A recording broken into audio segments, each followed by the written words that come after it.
Connaissez-vous le réseau de marketing, la vente relationnelle, le MLM? Aujourd'hui, je réponds à une nouvelle question et on traite de MLM.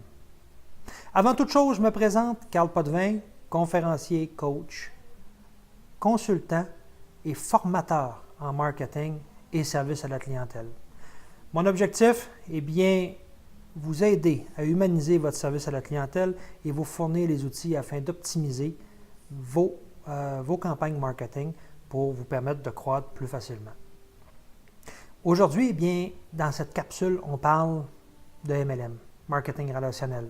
Vous devez sûrement connaître, on a été abordé pour la plupart par une multitude d'entreprises ou des gens qui nous entourent. Qui n'a pas connu un mononcle, un cousin, un frère, un parent qui a adhéré à une compagnie de MLM et qui nous a abordés pour nous vendre un produit, nous inscrire comme consultant ou comme vendeur, ou peu importe comment est-ce qu'on les appelle. Et cette industrie-là a certaines particularités. La question qu'on a eue aujourd'hui, eh bien, comment est-ce qu'on fait pour reprendre un réseau quand on a perdu notre base initiale? Pas facile à répondre, cette question-là.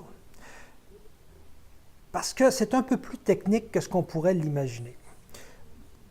Il y a une chose que vous devez tout de suite faire le lien. On parle de marketing relationnel. Et depuis toutes les capsules qu'on vient de faire, que vous venez de regarder, quand on parle de marketing relationnel, ça veut dire qu'on doit créer une relation directe avec les gens qu'on va aborder. Est-ce que, je vais vous amener sur un autre terrain juste pour faire un comparatif. Est-ce que un vendeur de fenêtres va aborder chaque personne qu'il rencontre dans la rue? Parce qu'on doit s'entendre que partout où on va demeurer, il y a des fenêtres. Dans notre appartement, dans notre maison, dans notre condo, dans notre véhicule, il y a des fenêtres à peu près partout ce qui nous entoure. Par contre, ça ne veut pas dire qu'on est tous des acheteurs potentiels. Dans le marketing relationnel, dans le MLM, mais je vous dirais que c'est à peu près la même chose. Ce n'est pas tout le monde qui va adhérer à votre produit, même si l'entreprise, la formation que vous avez reçue, ils vous disent que chaque personne devrait être votre client, en a besoin ou devrait l'être, vous devez en parler à toutes les personnes qui vous entourent, eh bien, je vous dirais que j'y crois pas réellement. Parce que, au même titre qu'une entreprise traditionnelle, on doit cibler notre clientèle. On doit créer une relation de confiance. On doit démontrer que les gens peuvent nous acheter avant d'aller acheter un produit. C'est une relation à long terme qu'on veut développer.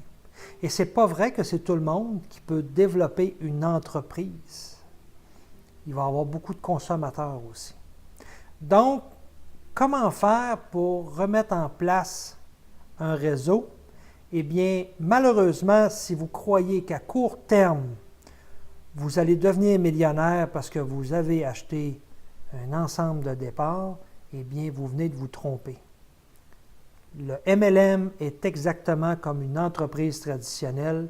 Vous devez partir à la base, créer des relations, parce qu'on parle de marketing relationnel, et de ces relations-là, vous devrez sélectionner des gens, des acheteurs potentiels, des consultants potentiels, des partenaires potentiels, et vous devrez le développer à plus long terme.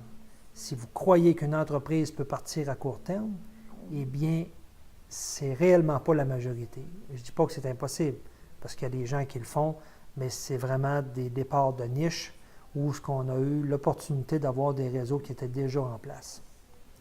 Donc, comment rebâtir une entreprise de MLM?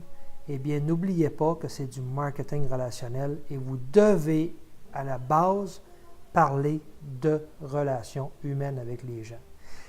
Et un petit cadeau qui s'en vient, d'ici quelques jours, j'aurai une entrevue exclusive avec un expert en marketing relationnel, en MLM, qui m'a justement accordé une entrevue de plus de 40 minutes où ce qui va traiter comment lui a réussi dans ce milieu-là.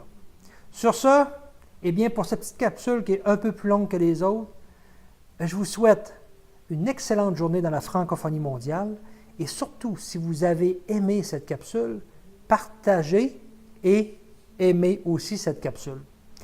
J'attends toujours d'autres questions. Gênez-vous pas, on va y répondre tout au long des prochaines capsules.